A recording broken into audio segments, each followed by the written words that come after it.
All right, today we're looking at types of movies again, specifically at genres and how that plays a role in the development of films. Yeah, I'll put on this one here. This just kind of lists some of them in a thought bubble. So one of the things, there's lots and lots of genres. We're not covering all of them here. I'll put this one up so you can see a little bit larger.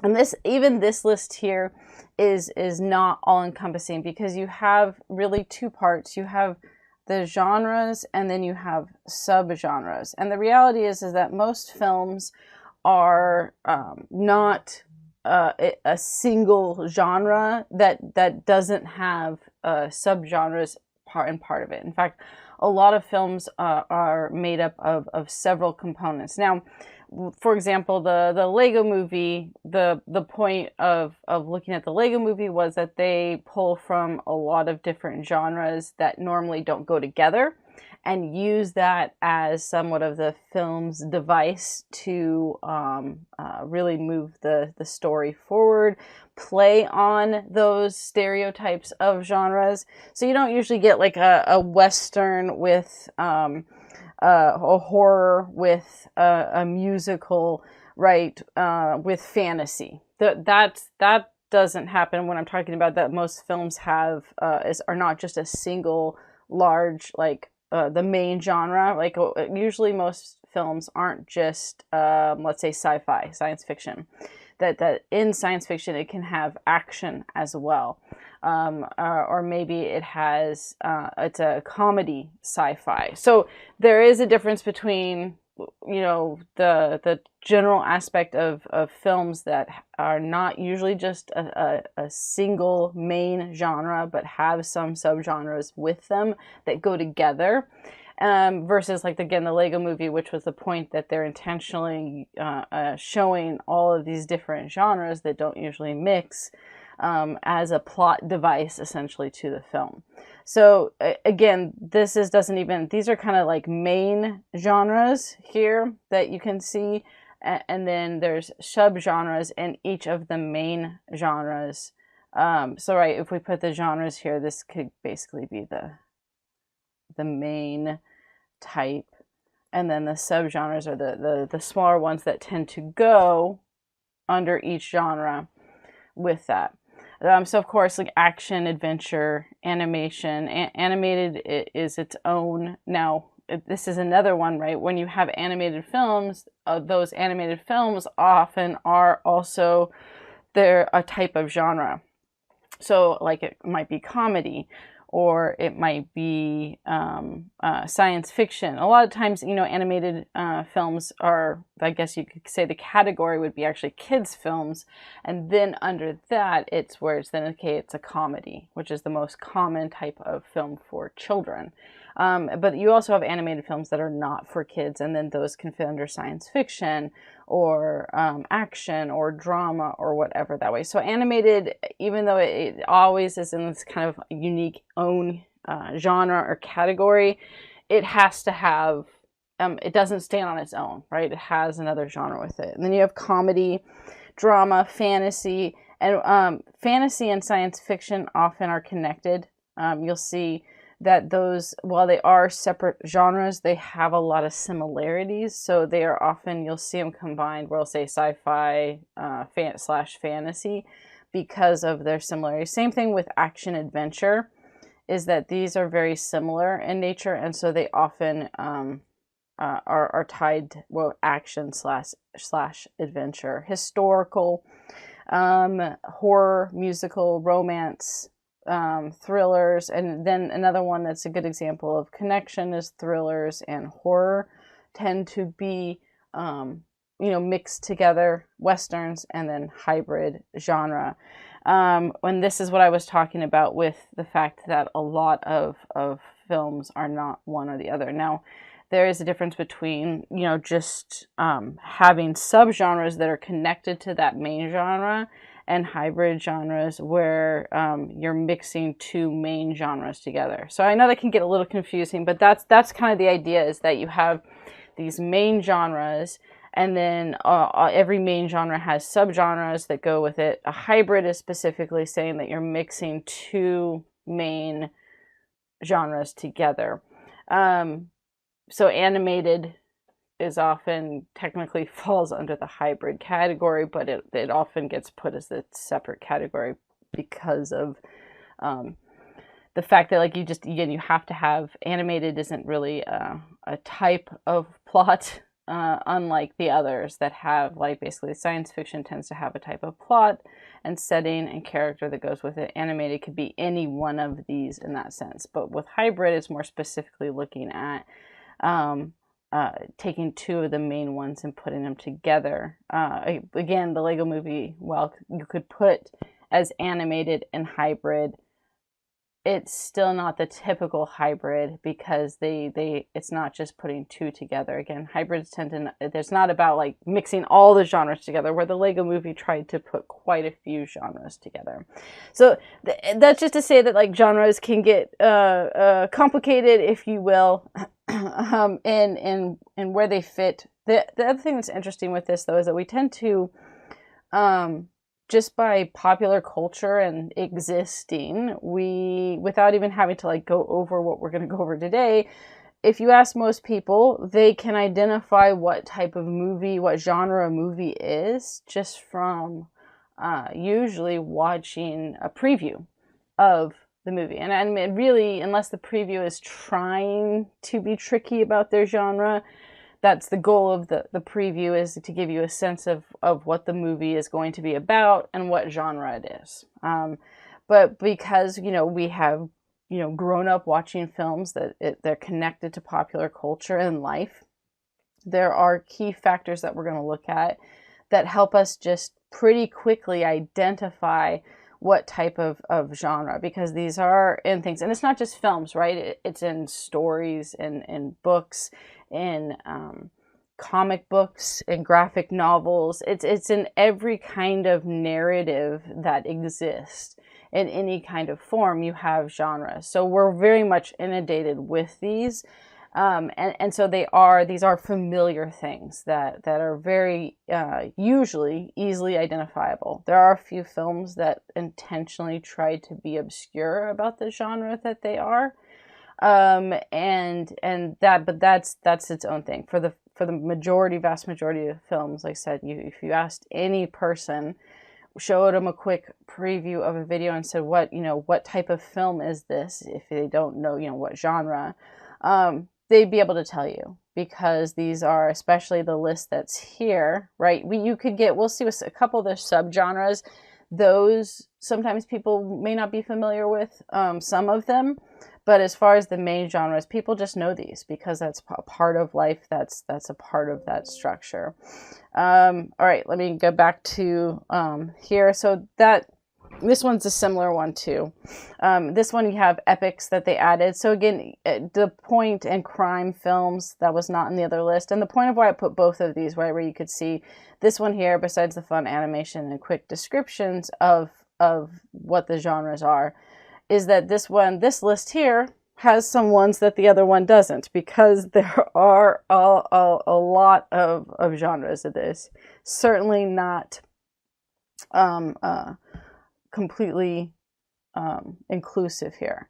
And then I thought I put this on just because I thought it'd be interesting to look at in film genre popularity, right? So this is from 1910 to 2021, of where it's looking at over the years how it changed. So one of the things to notice is comedy by far is the most popular and has maintained that popularity throughout all the years, right? It by far beats everything. You can see where, like, there's changes in just society's interest in some of these. Romance and Westerns were more popular earlier on in history, and versus action, actually, while still having popularity, increased in popularity over time.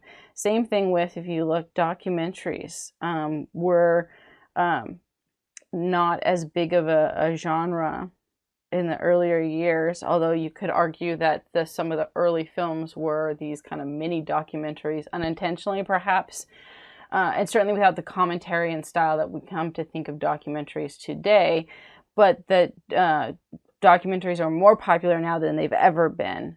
because of really that there's a shift in interest in social justice, exploration of different cultures and peoples, and exposing scandal, and all of those things can often fit within different types of documentaries. And then, you know, it's interesting to look at sci-fi, which is my favorite genre, is very low on the popularity. Sci-fi and fantasy, those are my two favorite genres, both in like novels, in literature, and in film. And it's the two of the lowest interest out of the ones, at least, that they have measured here. And then, you know, interesting, musicals were a lot popular and have decreased over time when you look at the more, you know, and again, this is small. If if I clicked on it here, let me go in for a second, you can see a little bit better, but it's just the dates, right? The start here is the earlier dates, and then it goes to more recent times as it goes to the right. So that's just how we're reading this, and then it's the percentage and stuff of what's been produced. And how are they basing popularity? Basically on what films are being produced, right? They obviously were not interviewing people in 1910 asking which film genre do you like best. This is just based on the films that were made, what genre of film was made, you know, in the 1900s, early 1900s, and this is what comedy, by far the most films made through any period in time in history. And romance is still up there pretty high, though, right? But it definitely had a higher interest or higher production. And some of that I would say is just because romance is one of those that I think definitely gets mixed in with a lot of genres now. So you don't tend to have as clear-cut defined romance only genres. Like it's a romantic comedy, right? Or it's an action film that has a romance story in it. Or a Western that has a romance story, or any of these, right, that can have a romantic component in it versus a entirely romance-based film. Anyway, interesting to look at, like, what films are produced and which ones are the most. I would imagine too that if you look at like the superhero films and stuff like that those fit under action and more than any of the other categories, and that also indicates some of that increase in films that are being created. So anyway, that's just to give you an idea of, or even like thrillers, which could they don't have horror. Oh, here's horror. I was like, I thought they did. I just didn't see it. The horror and thrillers increase in almost similar rates, but again, as I mentioned, horror and thriller are often very much connected, just like sci-fi and fantasy, which is why you see sci-fi and fantasy pretty much are consistent. Horror and thriller are pretty consistent in increase, and that those have become more popular over time than in the early years, which makes sense that you have a small amount of thrillers and horrors that were being played with in like silent film era and the studio era, but it definitely had a massive uptick in interest in the last 20-30 years. The other thing that you can tell is very much connected to like the studio era is the musicals. As soon as speaking films or talkies, right, took place, musicals like exploded.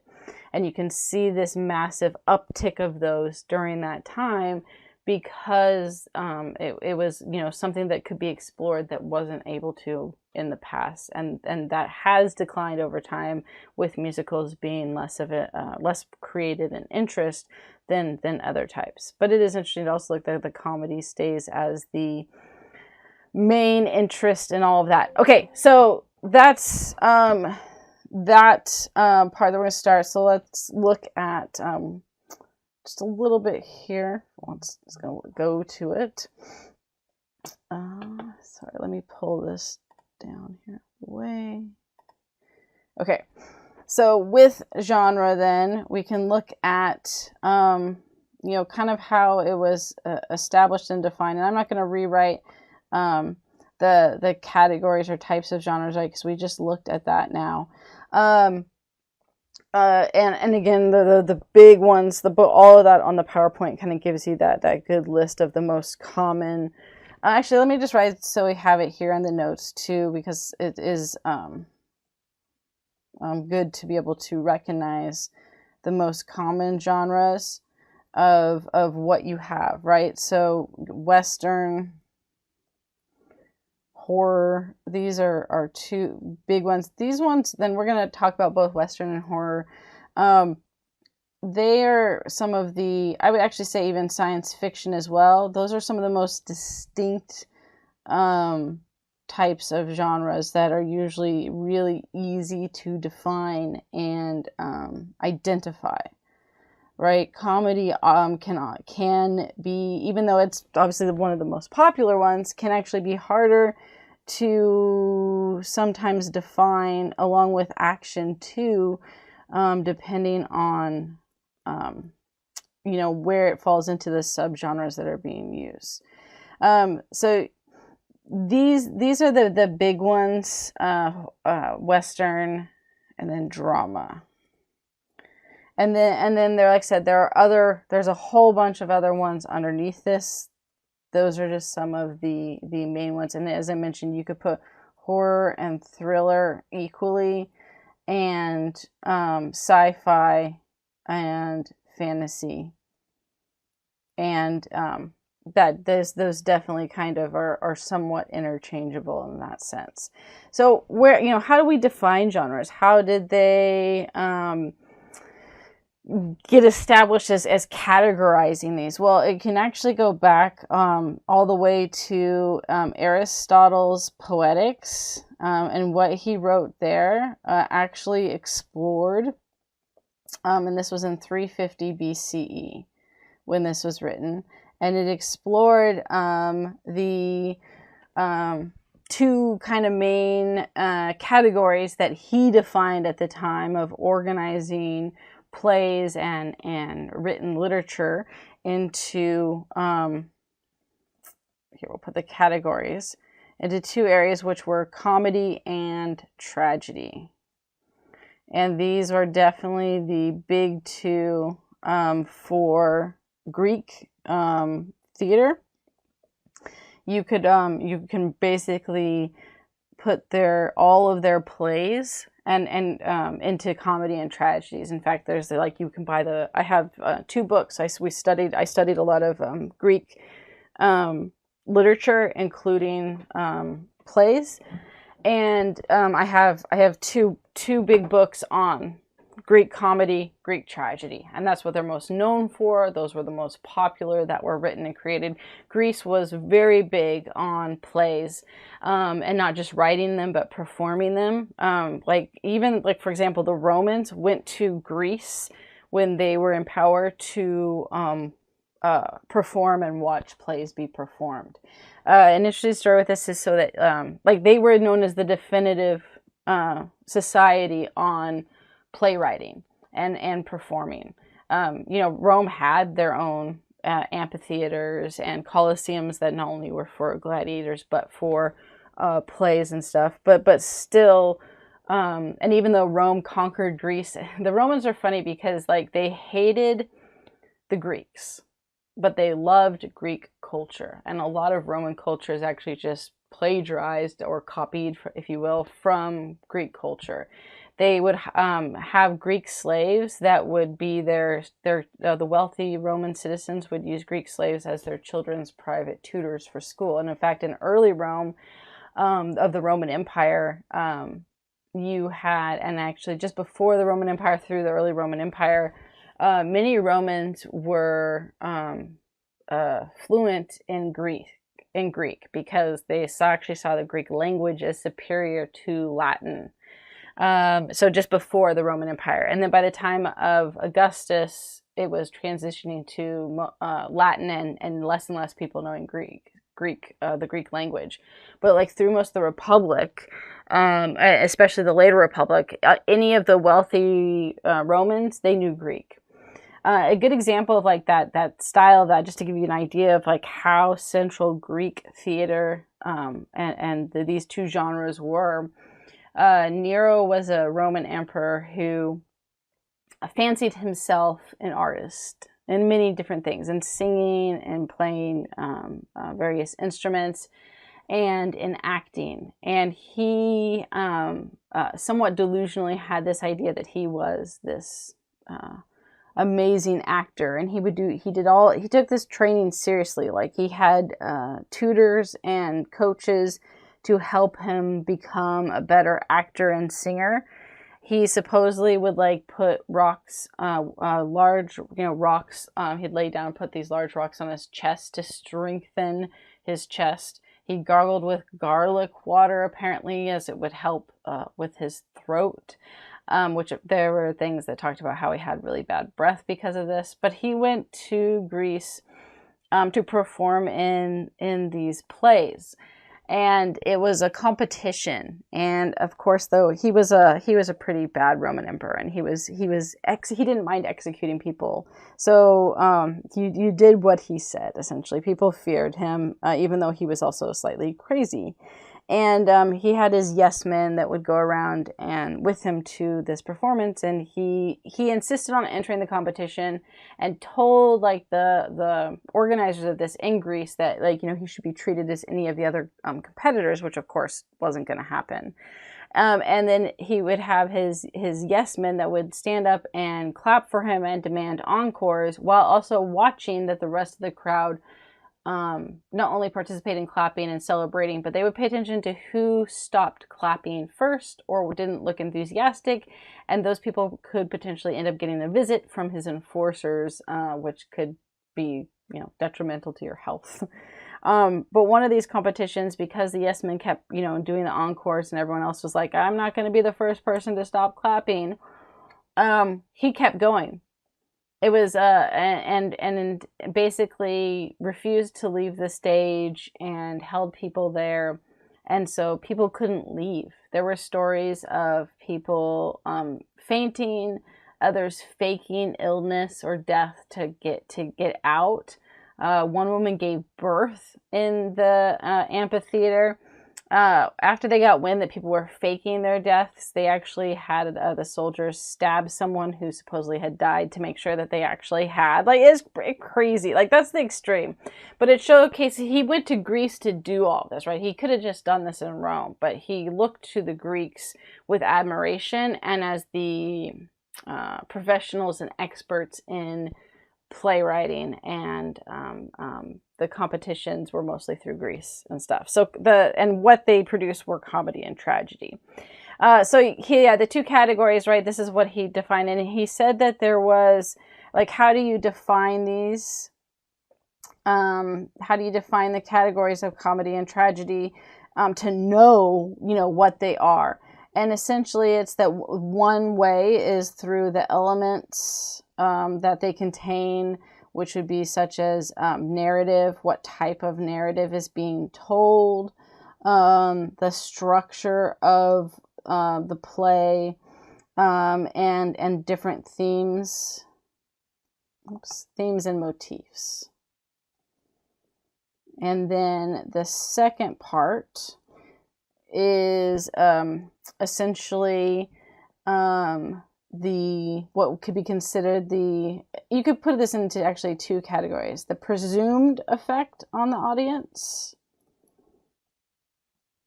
and then you could probably also say the actual effect, right? Because the presumed effect is the intent. I suppose you could say that these could end up being different if your goal as a playwright was to have a certain effect on the audience, and instead your play did the exact opposite. Ideally, they lined up and stuff like that. So now how this would work, for example, on the effect of stuff is, especially between these two, right, is our reactions to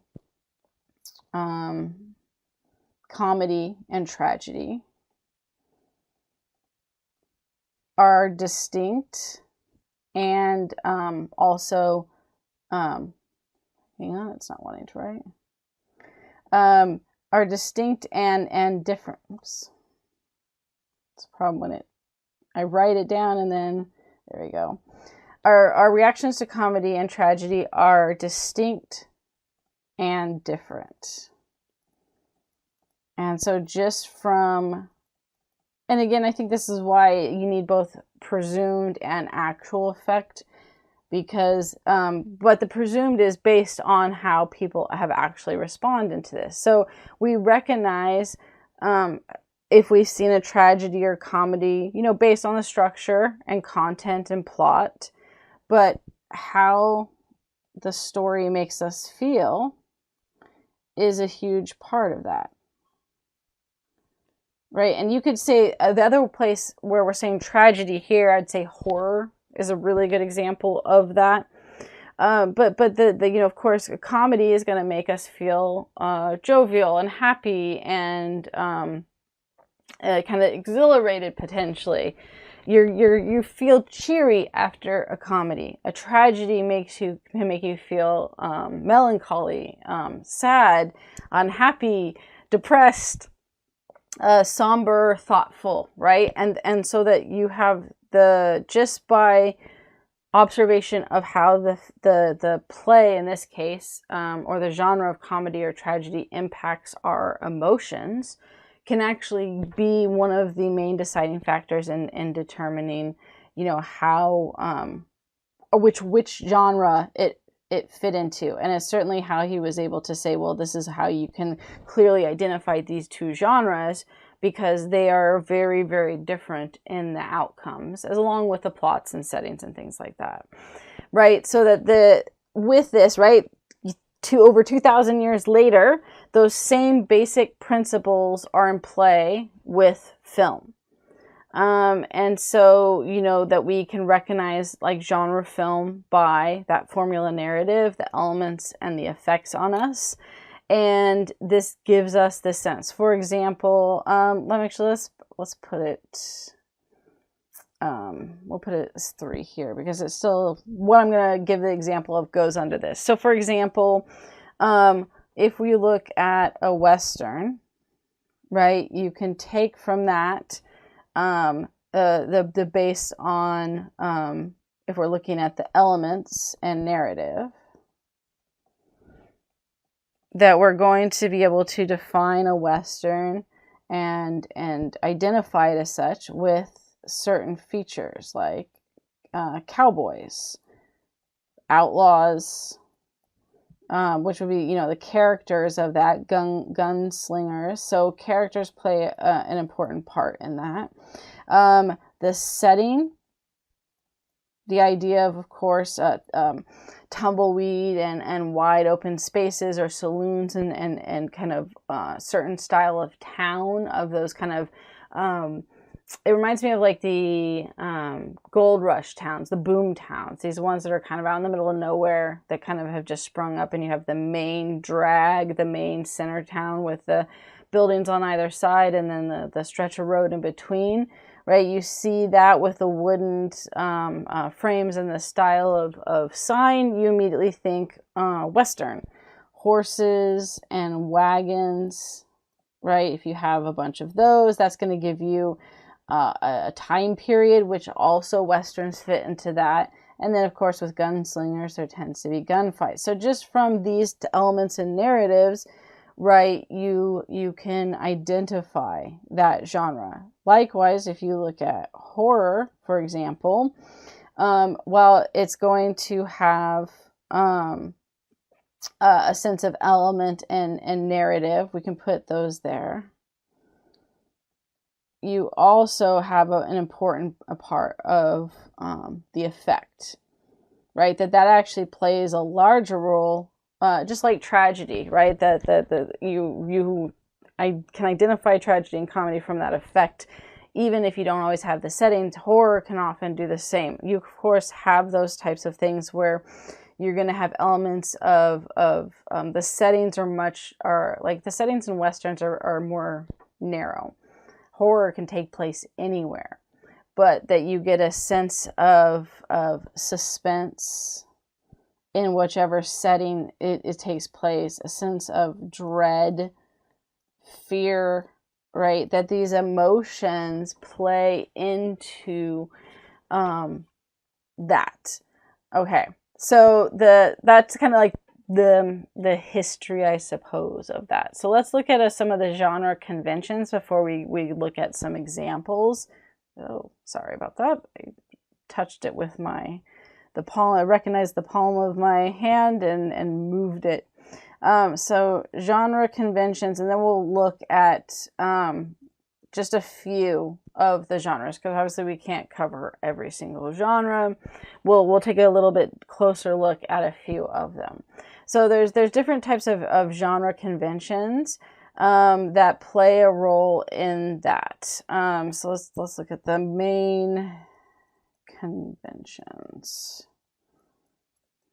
You have the themes that are in the films, situations. You have the settings, which we mentioned, right? Characters or character types. Often, just by looking at the types of characters that are in a film can give away what type of genre it is. Story formula. And this could be the plot. What you often have is and then the last one, visual style. With story formula or plot, a lot of times different genres follow, let's say, a main outline, right? So with this is that there's a lot of them, they'll have a general outline, and then there can be lots of smaller details that make each of them unique, because it's certainly not saying that like all westerns or all action films or all sci-fi are cookie cutter versions of that. Although some of the more generic or stereotypical genre films kind of feel like that sometimes. You actually see this more, I think, with like romance novels is the best example. But it's not just that one. But for example, well-known romance authors who are producing a ton of books every year, their only reason they can do that is usually because they have help with that, but because they follow an outline, and it's literally like just replace the character with this character instead, and replace, you have like 4 or 5 situations and you rotate them around. And so you really get, if you read like from one romance author their same novels over and over again, like for example, for quite a while, Nora Roberts was producing very, very similar novels that always followed almost the same outline with just slight adaptations. She, in more recent years, has expanded her repertoire and genre significantly in the style of books that she writes.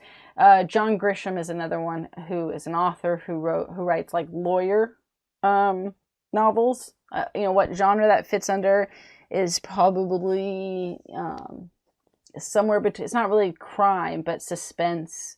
But it's all about lawyers and stuff in the courtroom, and it also ends up following this outline. So you can, if you get a stereotypical film that isn't trying very hard in terms of its storyline, it can feel very similar film after film when it's that very, very stereotypical, because almost every genre, every film has a general outline, and that in each genre, there tends to be key aspects of that story formula that no matter what you try to do to be unique about it, you're going to have. And then again, it doesn't mean though that they can't be very diverse, and there's a lot else going on that just is definitely a part of it. So there's that. Then you have, so we're going to look at some of these a little more specifically. So story formula, and I just kind of talked about that. So I'll just put those key ideas down with that, right? That the key with this is that the plot helps determine the genre, right? What the story's about, what are the key outlines and structure, and that this general outline, I got ahead of myself with not writing it down, and formulas. So I'll be, like I said, I'll just put these key things, since I already talked about it, help us recognize that formula. And then it's the, the smaller details are the unique aspects of it. aspects of the film. So if you, a good way that you could tell like how much that can impact it is to basically tell someone a general story outline or plot, but take away some of the other characteristics, right? They're not going to have the visual style. They're not going to see the setting. They're going to understand some themes from the story formula and situations and perhaps character types depending on how much you describe in an outline. But just from that description of kind of giving an overview outline of a film, and then you could probably ask, okay, what genre do you think this film would fall under? And a lot of times people would be able to tell you. Horror, for example, and Westerns are probably the two that most follow this kind of outline that has less deviation than, let's say, sci-fi, action, comedy that have a lot more branches to them. All right, the next one then is theme. That was on that list. And theme essentially is just this unifying idea that the film displays through its narrative. And that can, be a specific idea or point or meaning that it wants to showcase. So that the film displays through the narrative. Now with this, lots of films, like we'll say just usually more than one theme, right? It would be hard to have a full movie with only one theme. You could put here, though, that just like the genres and subgenres, there's definitely a dominant theme, and then you have, the lesser themes, right? And maybe that's the idea of good over evil. The idea of down on their luck, but overcoming the odds. But then, underneath that's also the idea of like that there's a romantic theme that's connected to it, that there's also the difficulty of modern life. The best example, again, if we look at Western, and I think Western, why it has more stereotypical structure to it, is because it's one of the older genres in film. And also because the Western just never kind of explored in the same way that other genres did in branching out quite as far. It kind of kept this very comfortable narrative that people liked, and they kept with it. I think those are the big reasons. I'm not exactly sure why Westerns why people didn't explore more, but it's the same with actually literature. If you look at like Western novels, I would say Western novels are like worse than romance novels in terms of following a plot and outline and sounding very similar. And whereas I was giving an example of how that can happen with a single author, you look at a lot of Western novels that and they're all different authors, and yet they all are following that outline with just small variations. So they end up being very, very similar because of that. And like I said, the only thing I can kind of think of is just that it fit the theme of Westerns is perhaps harder to expand beyond, and also the fact that they kind of have an older start, that people wanted to keep what defined a Western in this kind of more narrow band, essentially. So Westerns are more likely, we'll say most likely, to have one strong centralized theme. Now that doesn't mean that they might have weaker themes, but like I would say the other ones where I mentioned that they could have lesser themes, those didn't necessarily mean weaker. They just were smaller, and then you could have several smaller themes in there. But in Westerns, it's definitely if you have other themes, they are very weak, and there's one strong centralized theme that dominates what that particular film is about. Often that's the conflict between civilization and wilderness. The other one is the good versus evil. Now, that, interestingly enough, and we could talk about that more with the Western, that changes in terms of whether it's the lawman or the outlaw. For a period of Westerns, it was the lawman, and the outlaw was the bad guy, and then it shifted to an idealization of the outlaw as someone who was considered an outlaw, but it was really the law that was the bad guy. Like, they were in the wrong. The outlaw was only an outlaw because the law was wrong. So it actually reversed who was good and who was bad, essentially. But that's like I said, it still kept that theme. All right, the next one is character types. The characters are obviously super important, but that you have like different characters and stuff that often are part of a film. So you have the protagonist, the main character, right? That's the main character, the hero, the central person of the film. And the protagonist is usually, it doesn't always have to be, but is usually the good guy. Then you have the antagonist, and the antagonist is the opposite of the main character in terms of they're the one that is that if it's the simple good versus evil, the antagonist is the bad guy. But it doesn't have to be a bad guy, right? The antagonist is just the antithesis to the protagonist in the sense that they're often the one that's challenging the protagonist or blocking the protagonist from being able to do what they need to do.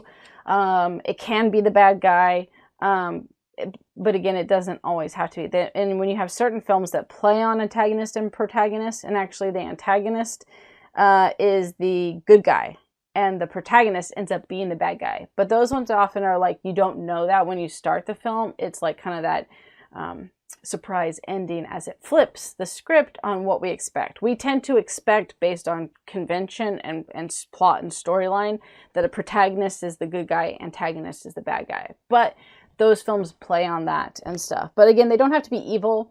They can just be like, a hard boss, or a neighbor that's causing, the protagonist trouble, or, whatever else that is creating problems. Or in like romantic comedies, the protagonist is, he falls in love, let's say with the girl, whatever his object of his affection, and the antagonist is the girl's boyfriend, current boyfriend, or someone that is trying to become her boyfriend, right? And then that doesn't even mean that antagonist has to even be aware of the protagonist. So it can be pretty complicated. It just depends. Then you can have sidekicks, right? This is and obviously in superheroes, they're often sidekicks, but this can be the basically friend of the protagonist.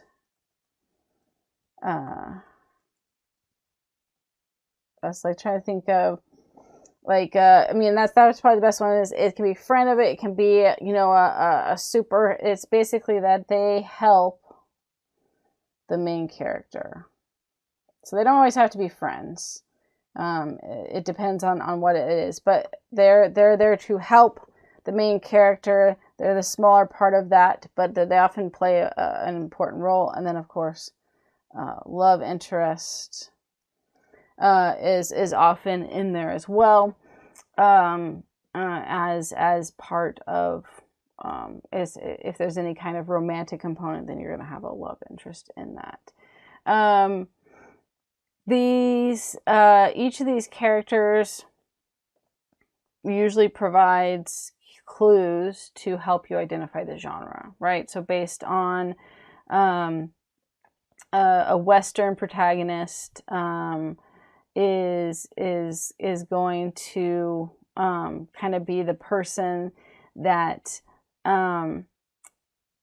is there to represent the tension between order and chaos, right? They're the one that's challenging that.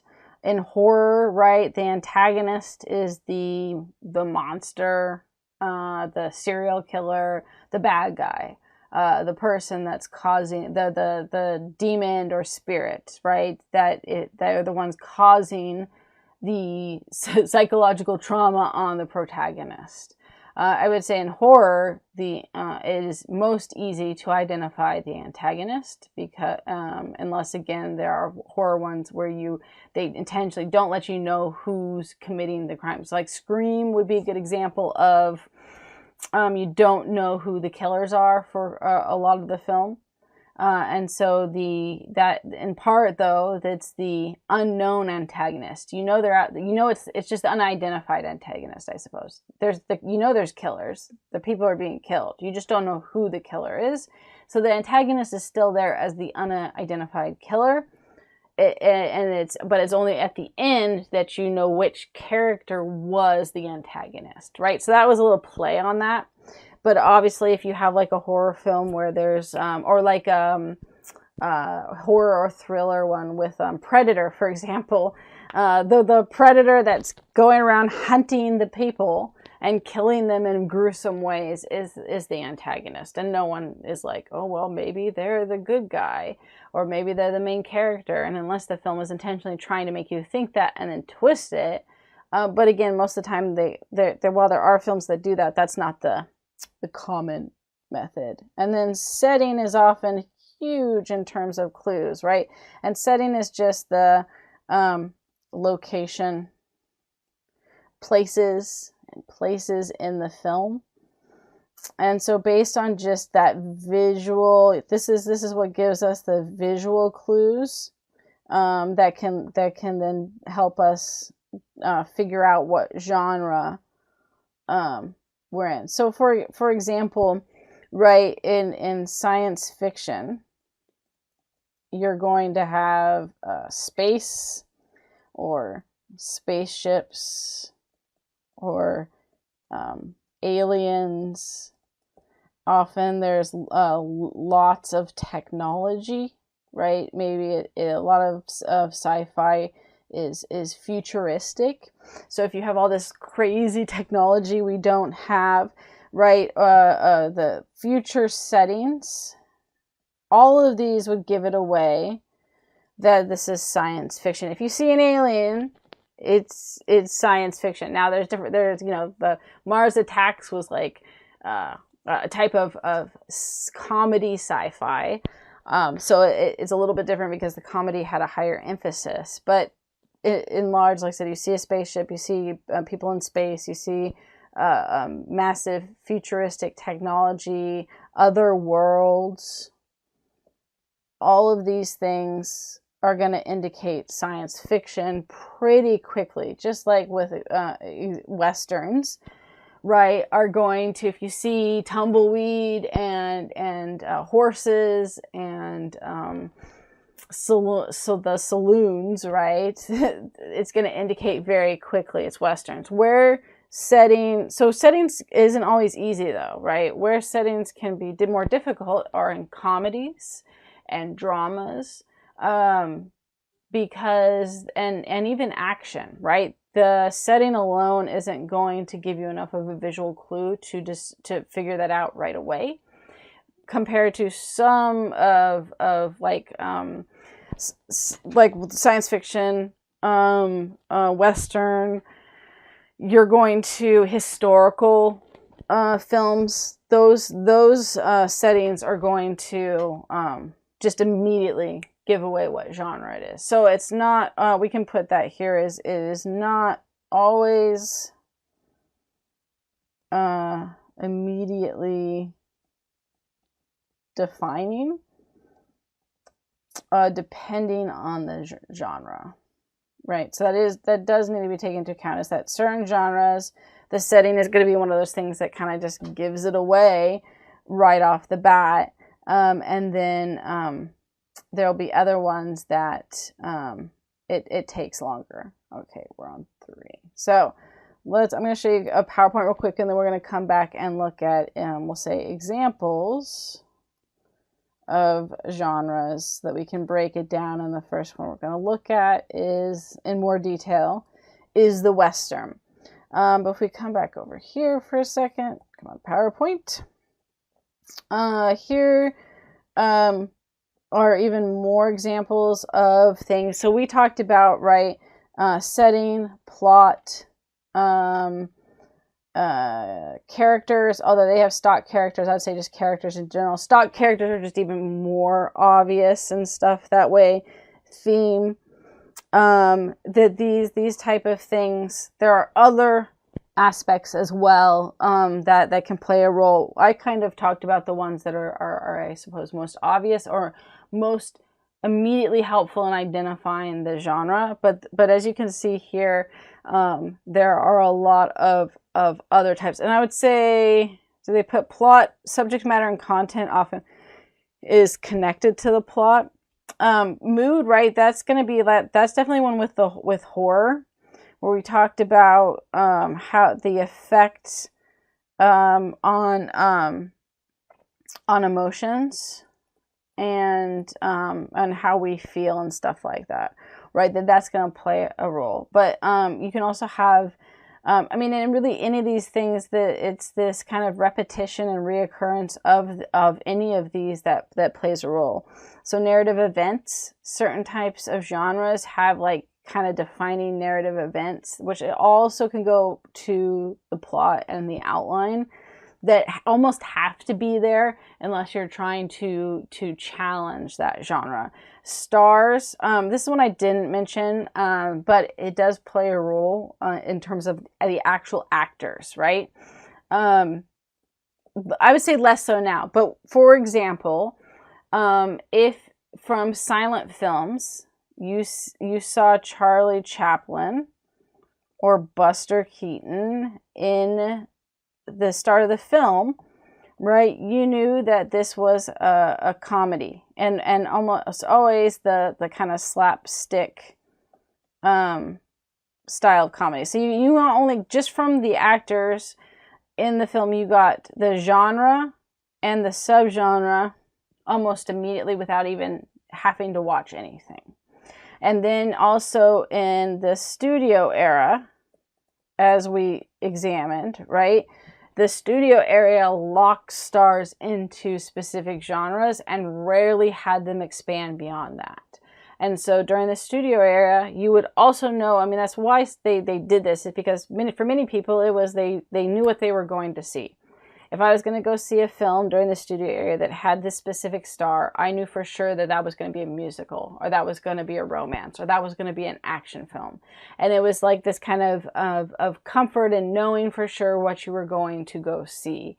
And you were going to the movie because of that star, over and maybe even really what the rest of the story was about. It didn't matter. You knew the genre, you were going to see that particular star, and that was kind of the thing. After the studio era, I would argue that this becomes harder to define a genre now, because if you look at most stars, they try to not get pigeonholed into a single genre. They actually try to be in a variety of genres. Now you could say, well, for example, Dwayne Johnson has been in different genres of films. However, he is most often in an action genre. So it still can give us clues. It used to be a defining feature, which is why I didn't put it in as one of just the top ones. It used to be a defining feature, though, for sure. Over time, this is less the case because actors intentionally try. It's a way of showing your acting chops. Look, I'm not just an action star. I'm not just a sci-fi star, right? Or I'm not just this role, this type of character, which would also, right? I would say that again, overstock characters, I don't like that word. That was more type of character, right? That depending on the type of characters, that can give away what genre and stuff. But many actors, if they fit this kind of role well, can often get, even to this day, even though they aren't, contractually obligated to continue to play only action heroes or superheroes, they can often get just kind of people naturally think of them in that role, and so studios and films keep putting them in those roles. So actors, like I said, will intentionally pick films of different genre to make sure that they don't get typecast as this one type of character. Like there are certain people who tend to only play villains because they come off as great villains, and you know, and either in kind of looks, personality, and their acting, it puts them into that role. And so then they try to make sure that they do other characters and different genres so that it fully separates and distinguishes them. You almost have to, though, if you, for villains, for example. This isn't the case for everything, but if you were a really good villain and you play a lot of roles as villains, you almost have to move to a different genre if you want to play something other than a villain, because because people are gonna look at that person and it's gonna be hard to transfer seeing them as a villain to a hero, for example, in that same type of genre. Our brains have an easier time accepting that person as a different type of character when they're in a different genre, and that's just psychology of how our brains work and associate things.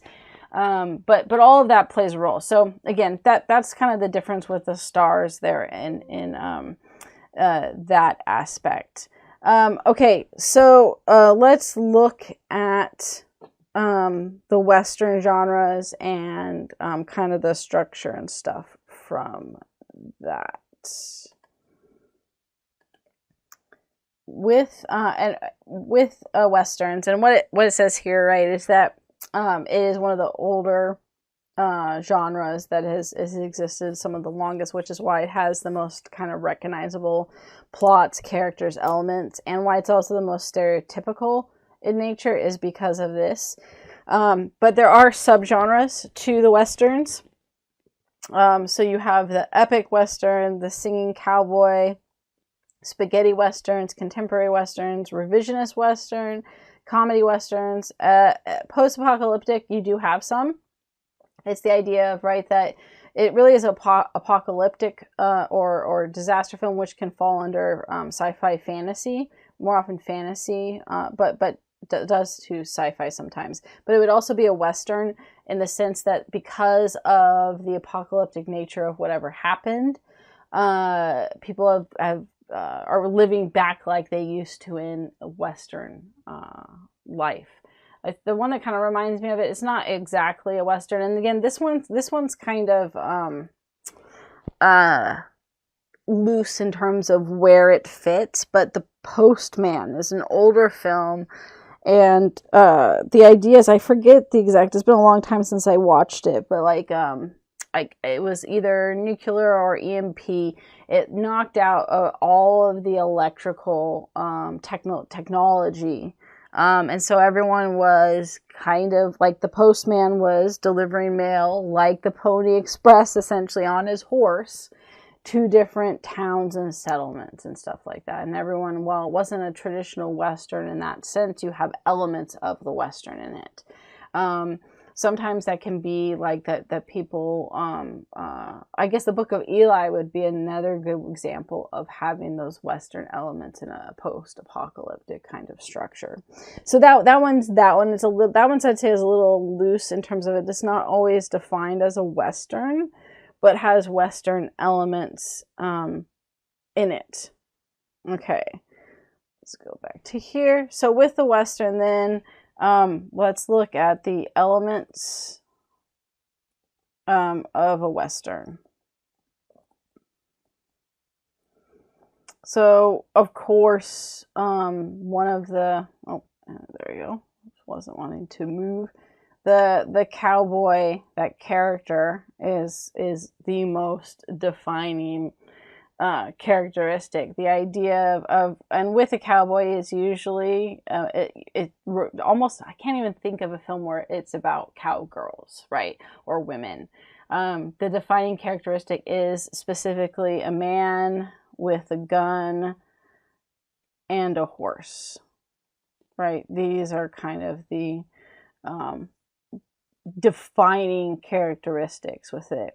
with this, the cowboy is defined less by what he does for a living, which, I mean, technically, I would say too that we call him a cowboy, but they don't actually do what cowboys did. Like, the Westerns don't have the main character who's supposed to be this kind of cowboy figure, actually like herding cattle, which is what cowboys did. Is it was an actual job where, when you had these large cattle, a group, not one single large cattle, but a large group of cattle, where they would have to be moved, and herded to different land for grazing, and so they'd move them back and forth between like hundreds and hundreds of acres of land. Or you had cattle drives where cattle would be taken from one location and moved sometimes across states to other locations to be sold in other areas that were developing and people were settling to. These drives could take months and months and months, up to half a year, to move the cattle. There was large amounts of cattle. Usually had multiple cowboys. That's the actual job of a cowboy, is herding the cattle to different grazing lands, and which then they're not moving them states or largely different locations, but you still had to have massive grasslands to have the cattle graze, before then, being sold and stuff that way. Or you had the cattle drives moving the cattle to completely different locations that could be very long distances. And you needed a group of cowboys to herd them, along with usually some working dogs, to protect them, to herd them, to get them to the new location, to eventually sell to wherever people were settling. So the whole point of Westerns is almost never about the job of the cowboy, or or officially what a cowboy did. Instead, the cowboy came to essentially represent this idea of freedom from material possessions, because the cowboy moves around. You don't ever see, and you rarely see in Westerns, like, them living on the homestead and just staying put. They're kind of this traveling nomad, essentially. But also domesticity, because again, it's outside of the household. And they usually are against or free from institutional authority. They don't always have to be against. That does become one of the themes when, again, the lawman became bad. Then it was against institutional authority. But when the law was potentially good, they still were against. They were free from institutional authority because they're on the outside, right? The towns, the people are other. And the main character in Western will maybe come into a town and maybe he saves them from a villain. But he doesn't live there with them, right? It's though in Westerns, the cowboy, the main protagonist, is almost always an outsider in some form or another. And you could put that too as almost always an outsider, in whichever kind of form that ends up taking then. One of the things is that it also came to define overseas, the Western, the cowboy became almost the identification of American for quite a long time. In American culture, the Western and cowboy kind of ends up becoming this almost popular mythology. Again, in the sense that how the cowboy is shown in Westerns, they don't exist. It was this idealized world and behavior that only existed in movies. And the thing with it is that, like, it was basing it on this idea of cowboys that actually existed, But the cowboys in westerns are this fictionalized, character that never existed that way, or that wasn't what a cowboy was. And then you have very defining roles for. Oh yeah, we'll put women's roles in westerns.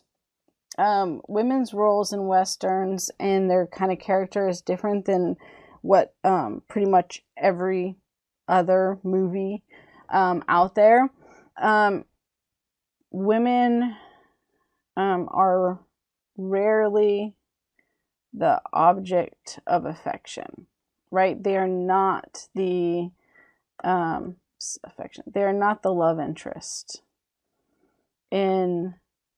Sorry, just trying to make sure this readable. They're not the love interest, or certainly not the main focus or purpose. I cannot write today. Focus or purpose of the protagonist. Right? That doesn't mean that there can't be a romance component in the Western, but it's not their main object. It's not their main quest. It's not the main focus of that. And in fact, the reality is that the women were often seen as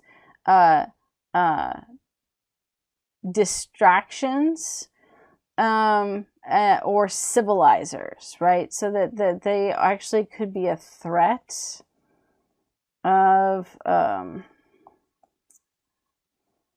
removing the wildness aspect or freedom the cowboy has, right? They're seen as this domesticating aspect, right? Women in the homestead and the home, and so that if the protagonist gets too involved with women, and it's almost like a threat of changing. He no longer becomes the cowboy in the Western. And that whole idea of settling down is something that the protagonist can't do without hanging up his guns and changing his ways. So say settling down or marriage equals an end to the cowboy way of life. And that is often seen as bad, right, in Westerns and stuff. So that you don't, so basically, like I said, women threaten that.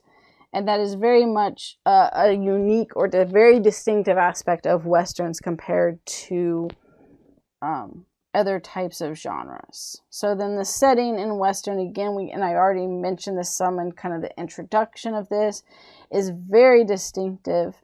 Wide open places, prairies, any kind of dirt. You think of it as like dirt, tumbleweeds, right? This kind of desert area, which doesn't have to be a desert, but the plains and stuff, prairies and plains, are very much connected to that. You also can have, though, mountains looming in the distance. So it's not, they're in like the valley, right? Where people would settle, because this is connected to settlements, early homesteads, and where people settled, right? They didn't usually settle in the mountains. Instead, they settled down in the prairies with the mountains as the backdrop. So that's kind of like, the idea is basically that the mountains are the backdrop to the location. You have often this idea of this contrast between the cowboy and natural landscape. Usually with them being like kind of one with the natural landscape. It's contrasted, and yet they're not opposed to the natural landscape, versus the towns, which are the opposite of the natural landscape. So you go with the cowboy going through and traveling through these large landscapes, and then arriving in a town, and the town is in stark contrast to the wild, right? And the cowboy is meant to be, so the cowboy is not meant to be the opposite of landscape, but that he is put in there where like he's put up against the landscape, as that you can see he's part of that, right? Living in that, which is meant to be this kind of idea of, again, freedom from civilization and authority. And then the town is the representation of civilization and authority. So it directly contrasts. The towns are always small. Like, they're never very big, like, places. It's like the one road main town. You don't often see too many homesteads outside of that if it's a town setting. Right, and yet you have this massive, large area of land, and then these kind of small towns that are trying to change that landscape, even though they still look pretty small and all of that, right? So then, you know, scattered amongst the wild are these towns, or occasionally homesteads, where they visit a single farm, right, that is there. And then, of course, saloons are a big thing. You always have to have the bar scenes where they, like the iconic, right, pushing the swinging doors through and walking into the saloon, and all the crazy chatter stops and everyone turns and looks at him entering. That is like an iconic setting and style of scene, or plot, or not plot really, but story style that comes out of that. And then you have the narrative formula. So, and I kind of been talking about this as I've been talking about the setting, because it goes into that. So the protagonist, which is usually like the hero, right? He is an outsider. If not an outsider, different from those he's protecting. Right, there's usually an aspect of protection that is required. He has to step up and protect the town from the evil gang that keeps stealing from them and terrorizing the women. Right, he's adept at gunplay or gunfights. Right, he's a crack shot. They almost always have the protagonist in westerns be amazing with, you know, a gun. Usually a handgun rather than a rifle or something else, although they can have both. It's always the gun and the hip holster, right? The being, you know, having the scene of the showdown at noon kind of thing. A survivor of rough or rugged conditions. Right? That he's tough, he's strong, he's able to survive the wild, and that's why he doesn't have to settle down and live in a civilization, if you will. That there's always the struggle that takes place, and this can be several things. So it can be with a villain. It can be connected to Western society. And one of the things that's interesting with this is that within both of these, it's usually this idea of they are like, especially in Western society, the town folks. Put this. Both of these characters. Do a line there. Both of these characters are present, but it's almost like they're not directly involved, right? They're there for the plot. I don't know how to put that in terms of the thing. It's like, right, these are things that come up in the story and the narrative and the plot structure, but they're not directly involved. A good example of this, here we'll put it under this one, I guess, is with like Western society and town folk, right? They're present, but do not actively participate, right? So maybe they watch the villain has more participation. It's almost like the townfolk will watch the duel, or they'll go hide while the gunfight is taking place between the gang and the protagonist and maybe his sidekick and stuff like that.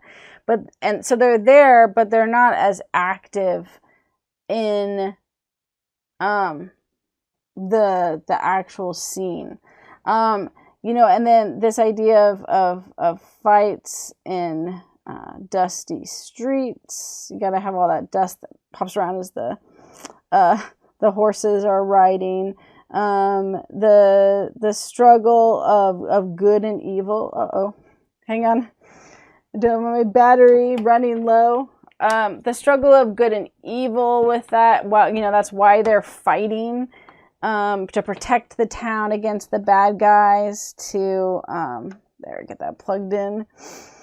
I didn't have it plugged in and I forgot about that. I almost always have it plugged in when I'm recording, so it doesn't do that. The fights in the dusty streets or the saloons are super common and part of that. And that this idea of what it's supposed to embody is that struggle of good and evil.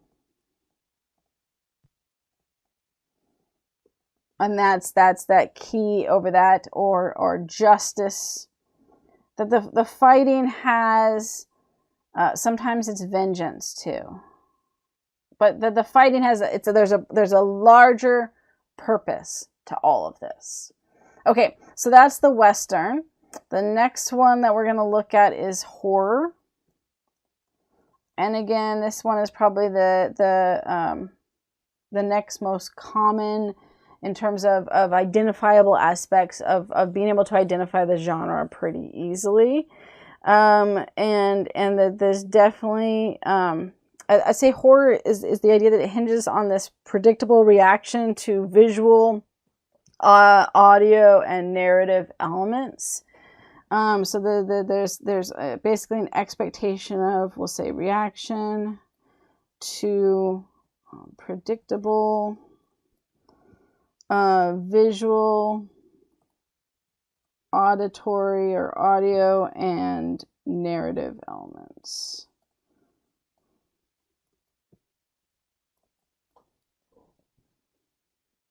Right. The idea that you watch a horror film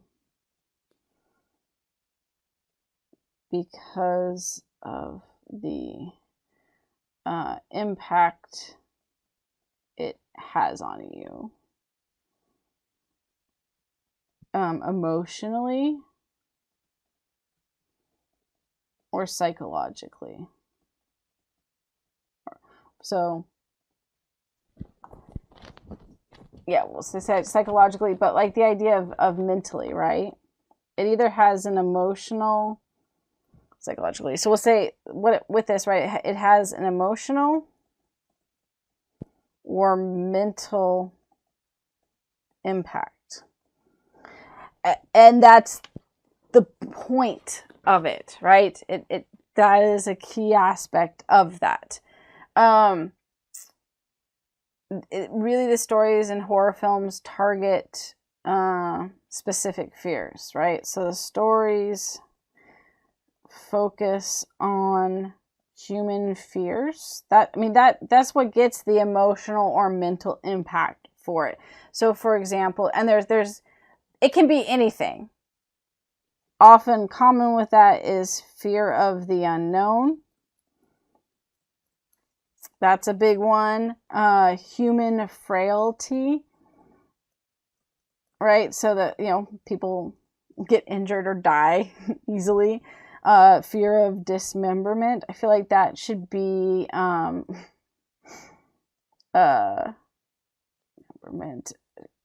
fear everyone has. I mean, that's something, that's more the gruesome part of it and stuff. I don't think, anyone's gonna be like, oh, I'm not afraid to be dismembered. But demonic possession, like The Exorcist, that, generally just others, which is that, people that are not like us.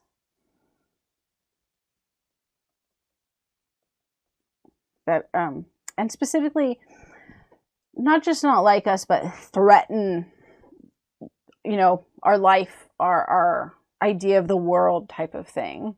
Monsters, of course, can be part of that, which there's lots of different monsters if we put that here. Like, so vampires, zombies, this could also be like serial killers, right? Human people that are considered monsters, but actual monsters, which could also be like,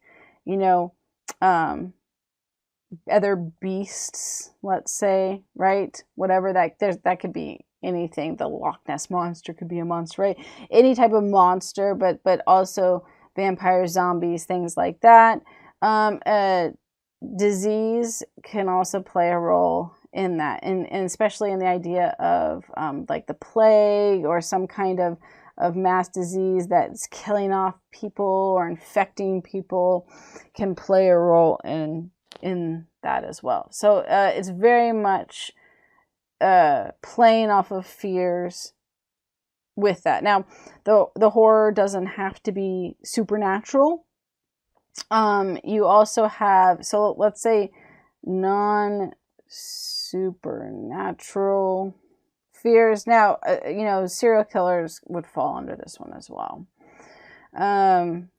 With this, there's ways that it plays. So, for example, crime and punishment. There is this idea of that the horror film is connected to crimes and punishment for things. It doesn't have to be actually law-breaking stuff. For example, sex outside of marriage, we'll say, leads to punishment in horror films for teen horror. For example, the idea that even Scream was that the killer only kills people who have had sex. If you are a virgin, you're safe. But if you've had sex, then you're targeted. I Know What You Did Last Summer, which is also that one of those teen horrors and stuff like that. They run over someone in the car. And so then the killer is targeting them for that crime that they committed. Another one is science messing with either God's work or just even sometimes, the planet. And so the crime is the science messing with stuff. The punishment is what the outcome of whatever happens with that. You can also have other ones that are connected to this is fear of our own nature or psychology. Again, this can be serial killers as well, or people who have they've done ones with multiple personalities, or someone who disassociates and other things like that. That's that fear of someone not even realizing that they're the killer. Bad luck can also just be, or fate can also be another aspect of this. The one that I think that bad luck and fate is I spaced the name of that one. It's the one. It's again, these are all older ones, but it was the idea that they were going on a plane. He gets this premonition that the plane is going to crash, and he gets out, the plane crashes, but the friends that got out with him end up dying in horrific ways because they were supposed to die, and you can't escape that fate. And so one by one, they are killed. They die in these horrific ways because they initially escaped the fate of the plane. And I cannot. And they made several movies. Like they did. I think there was like 3. There were 2 sequels to the original of this movie, but I cannot think of the name of it all of a sudden.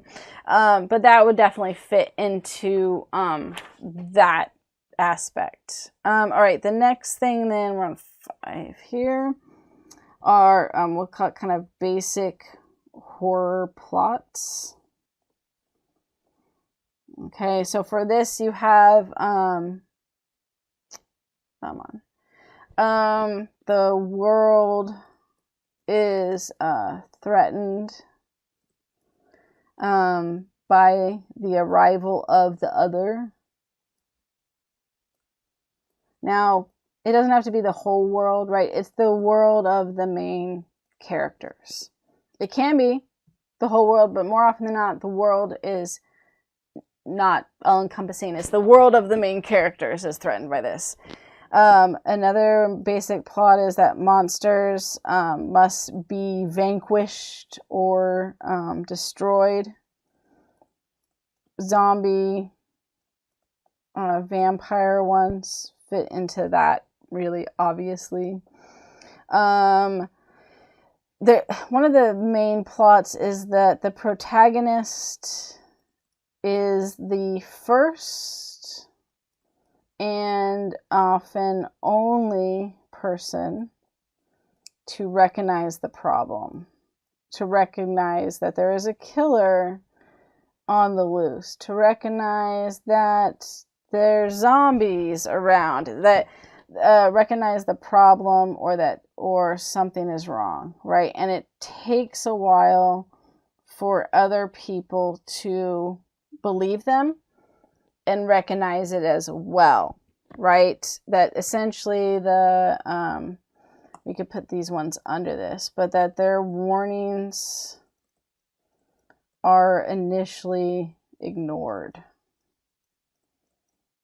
It was a big thing, but with that, they eventually will enlist the help, the protagonist, of others, right? Their friends or other people, to create a force against the antagonist, the bad guy, the evil, whatever it is.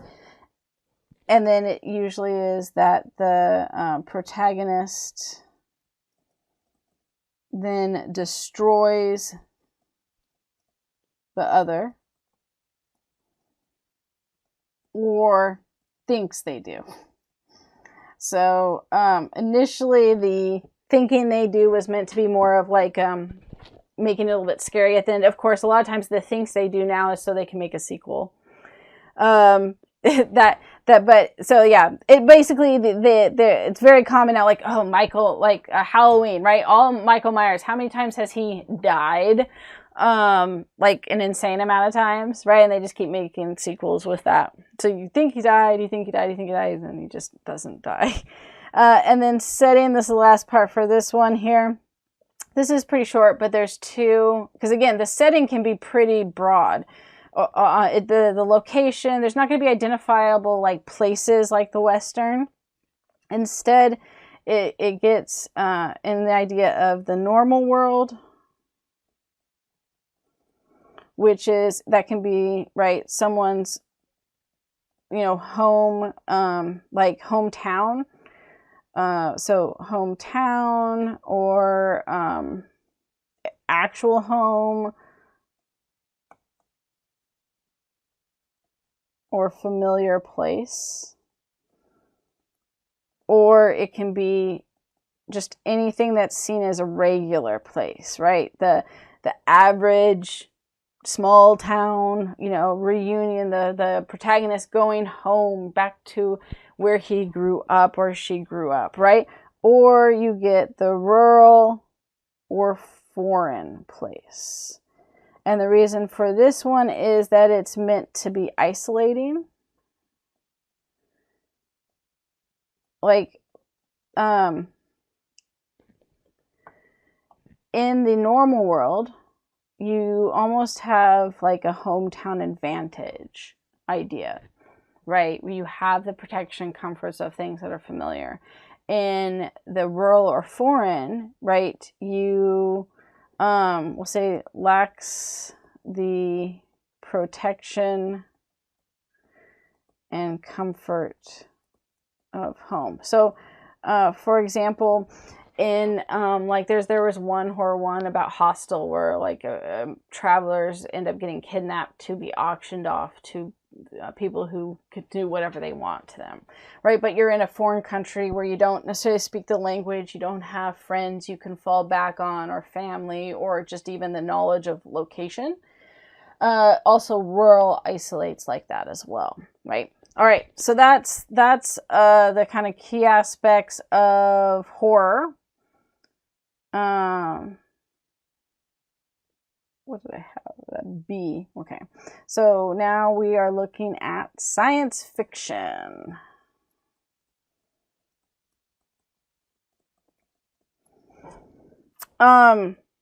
Science fiction, has the word science in it. It doesn't always mean it has to have science, be about accurate science. And it definitely is about like technology and futuristic science aspects that create that technology. And the relationship to humanity. So about technology, the future, and relationship to humanity. But it doesn't have, like, a lot of times it's not actually like accurate science and stuff. And it doesn't have to be. Like, science fiction is very much about suspending our belief in reality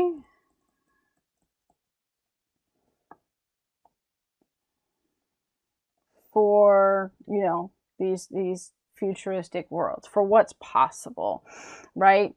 And then this allows for you, like a lot of the times, what it's commentary,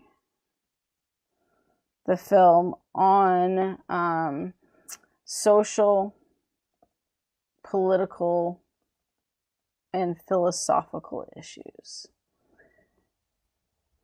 And it allows, right, this new setting, this futuristic area can address those in a different setting and explore that. It explores those themes. Now, where I mentioned fantasy is very similar to science fiction genre, and it explores similar themes, but often uses like magic over space and exploration and science. Now, science fiction doesn't always have to be about space either. It can have other worlds in space. It also can just be futuristic areas and stuff like that. So, some of the sub-genres of science fiction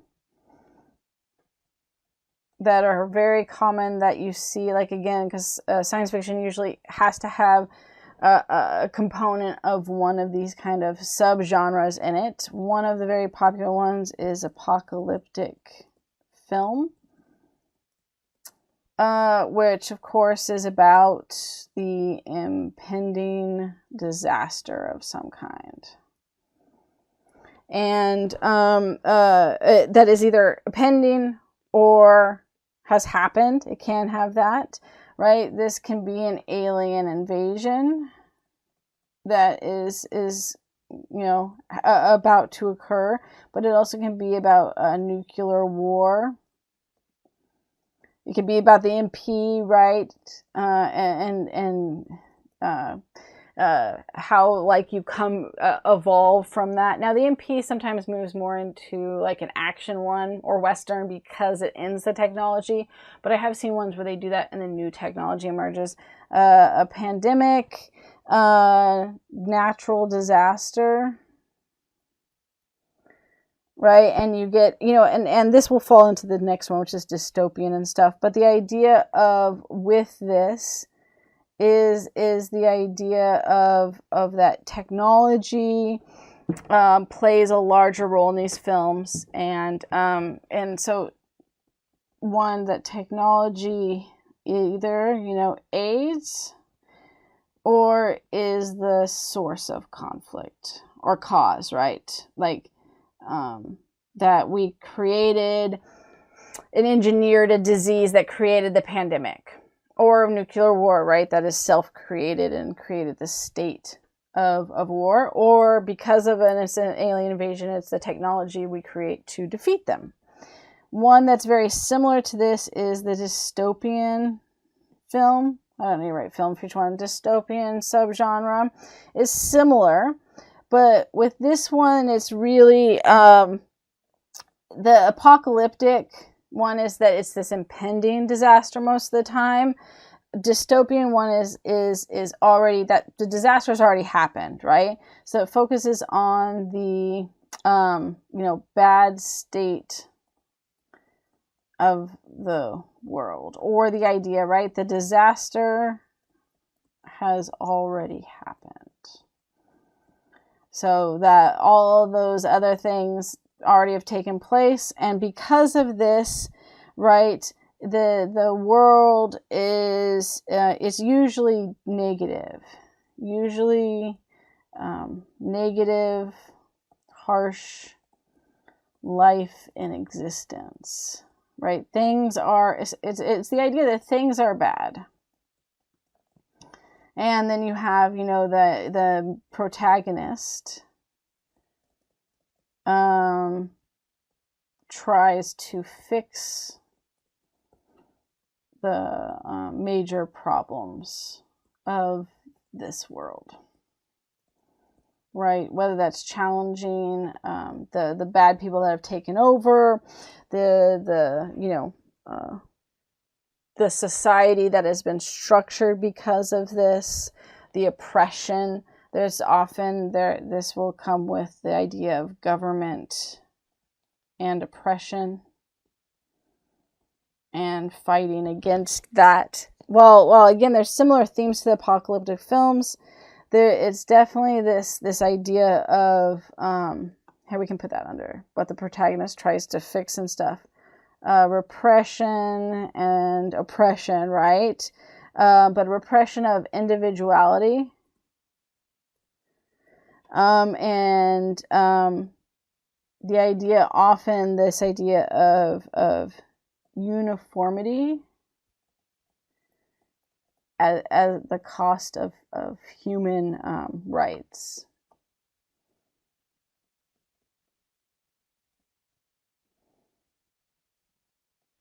Right, so that's that. Just again, a lot of times you can even have kind of a mix of like apocalyptic into dystopian film, but the key kind of difference is just either like the impending action versus the action's already happened, and now you have this world that is like this and it's not good because of whatever events, and now they need to fight that. It can also be like that technology destroyed again the world. And that can be the kind of key with it too, or that technology saves. It does both. Alien films, right? This is probably the most prominent, most common subgenre. And of course, this is about the existence of aliens, alien invasion, or abduction. Abduction. Oh.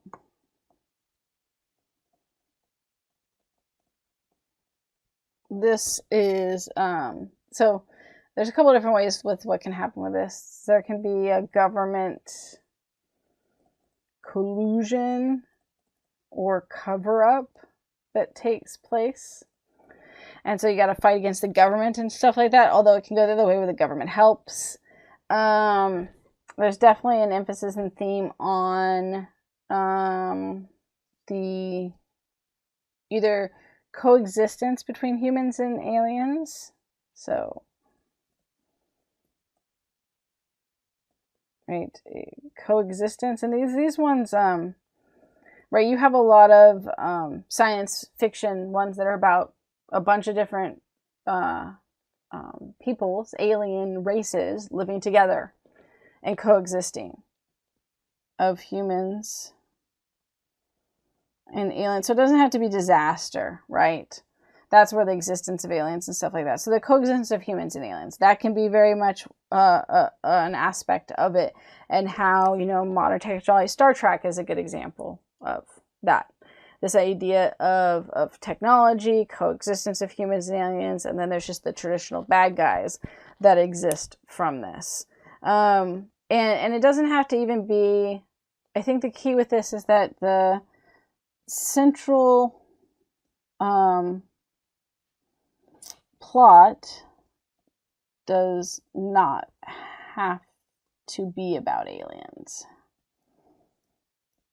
right? They can just be there in it, and again, they can be good or bad. So alien films don't have to be bad, the aliens don't have to be bad. They can be either or, and it just depends and stuff. But a lot of it, bad governments, that evil corporations that are trying to take over the world, or certain alien groups trying to take over, and other alien groups that help the humans out, right? So all of that can play a role in that. Okay, so then the last one we're going to look at is comedy. But before we do that, I skipped over a couple of the PowerPoints, so let's look at those real quick. Here, horror, right? Again, they're designed to frighten and evoke our hidden worst fears. They're meant to be shocking. They're meant to emotionally and mentally impact you. Subgenres, right? You have a bunch, and here's where science fiction can overlap. Slasher, supernatural, teen terror, which we talked about, those serial killers, satanic, the demons, monsters. These are all kind of the main ones, subgenres that you see. And then, I didn't have science fiction one. Here, we'll look at these real quick, the last two. The comedy. So comedy is completely different from what we looked at with westerns and horror and science fiction. Comedies are meant to be lighthearted. They're meant to amuse and provoke laughter over other things, right? They're meant to be fun and entertain, right? Now comedies we go to the subgenres. Comedies can be deep. Comedies can be thought-provoking, but I would say science fiction is way more thought-provoking than in a lot of the films than comedy. It can be, but often comedies are meant to be fun and entertaining. They're meant to make you laugh over anything else. And in some of the ways, it's probably why it's the most enduring and popular genre, because it's a feel good, right? You go to the horror to be scared. Sci-fi can make you question society and be depressed about the future.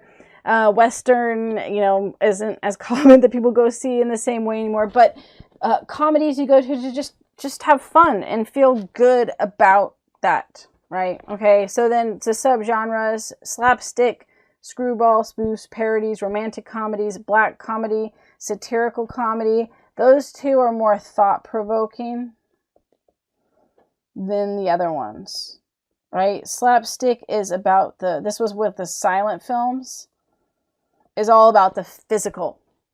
And then parodies are interesting too, because that's making fun of or taking a different type of genre a lot of the times and parodying that genre to make fun of it. It can be other things. It doesn't have to be a film genre, but one of the common things that you see it in is other genres in film. So but again, it can be, you can parody other movies. Spaceballs parodied Star Wars, right? So it can parody other movies. It can parody other genres in general. Like, for example, one of the parodies would be Scary Movie, which parodied a bunch of horror films, right? But in a comedic way, making fun. It basically was making fun of the horror genre and some of the settings. So like actually Scary Movie is a good one to watch, and they've made a couple now of Scary Movies, but Scary Movie is a good one to watch to actually see the different types of conventions that it's poking fun of. It actually gives you a good view of the horror conventions. And some of the horror conventions that are kind of over the top. Like the one that's the running joke is, right, that the killer in slasher films like Halloween, Mike Myers, they're always walking. And the main characters are running away, and yet somehow the killer, the guy that with the knife, Mike Myers, gets in front of them, and even though they were running and he was walking. And the Scary Movie makes fun of that kind of convention. I was gonna say element, but kind of convention in horror films that you don't always see, but it's often there where you're like, wait a minute. There's no way he would have caught up. He's walking and they're sprinting. Or there was a commercial that was parodying horror films where they're all like, oh no, there's a killer, and they all like, where should we go hide? Like making bad decisions in horror movies, and it's parodying that. Right? Go down the dark room, I'll go first. Like, don't go there, don't go down there by yourself, right? Like it's the horror films that make you scream at a character doing something stupid that you know is going to get killed. Well, the parody then is making fun of that, and the group goes and hides behind a whole bunch of chainsaws hanging up in this dilapidated shack. And they're like, this is the best hiding place ever. Good idea. While the killer is standing behind them looking confused, like, what the heck? Right? That's that type of parody. So Scary Movie is a great one for like making fun of the horror film conventions. But again, parodies can be about specific films, other film genres, or just other things that happen in life, events.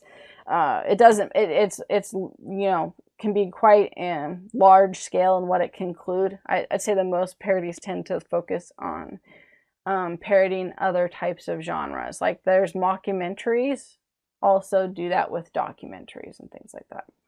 Okay, so last one. I know, like I said, we're always with length and stuff, so let's get I don't have too much with the comedy and stuff because I already have the genre, so I won't write those down. So this one's pretty short. I just wanted to make sure to include a few things about it, right? And this was actually written in that too. Lighthearted and fun, right? The idea of it's meant to entertain, it's meant to make you laugh. So it's not this in-depth, deep kind of thing a lot of the time. Again, there are some that can be with those subgenres, but it doesn't have to be. Comedy usually is about exaggeration of a situation, characters, language, action, and events, right? It doesn't always have to go to the absurd, but it often does, because this creates this idea of humorous,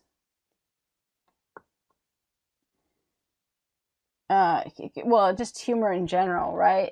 It's what makes it funny, right? Because it is absurd, because of whether it's, again, the slapstick where it's the physical, or an event like where they keep missing each other, or running into each other, or making a mess of things, and it's kind of into the absurd of that misunderstanding or actions, but that's what kind of makes it funny.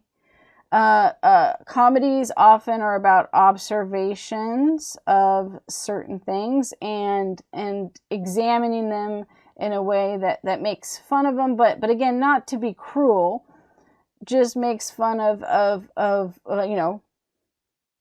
life and people and human characteristics.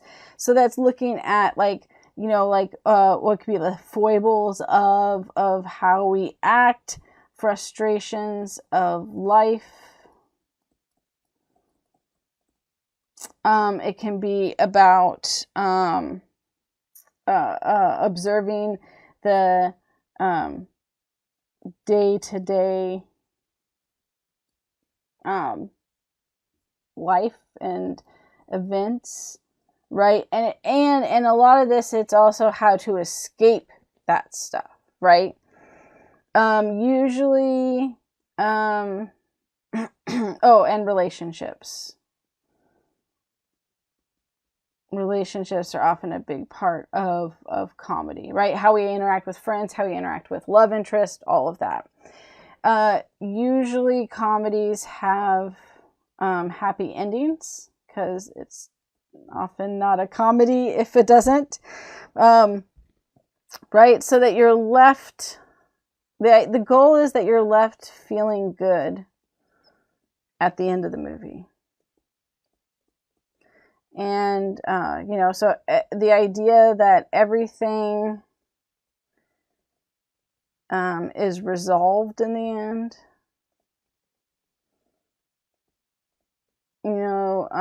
The protagonist gets what they wanted, right? Or what they needed. So it doesn't always have to be what they thought they wanted, or what they so there's could be something they start off wanting, but it's really not what's good for them, and then through the comedy of errors, they eventually realized that wasn't what they needed, and they actually got what they needed, which is what made them happy. So it doesn't, because sometimes what they want is like what's causing all the problems, and then it's the realization of, oh, actually it's my friends that were always right here from the beginning. But the goal is to make you happy and feel good at the end of the movie. You're laughing during the movie, you're having fun, and you feel good about the outcome at the end of the film. That's the purpose of it. Now, there's black comedy, dark comedy. The name is interchangeable most of the time. And this type of comedy is more serious, it's more thought-provoking, and it often is, it doesn't always have a happy ending. So that you have the humor, you have the comedy throughout the film, but it doesn't mean it has to have it. It's definitely not lighthearted. Almost all the other ones are, right? So, but it doesn't mean that you can have cynical comedy too, which again is mocking and making fun of things and seeing the humor in the dark side of things. And like, well, life sucks, but I'm going to make fun of it. And it doesn't mean that things get resolved or that everyone has a happy ending, but you're trying to see the humorous side of life even when things are difficult and tough. But again, that's a small minority. Most comedy is pretty straightforward and superficial about the plot and the character and the settings. Okay, long enough. We'll end there. That covers the kind of key genres that way, and for what we wanted to look at.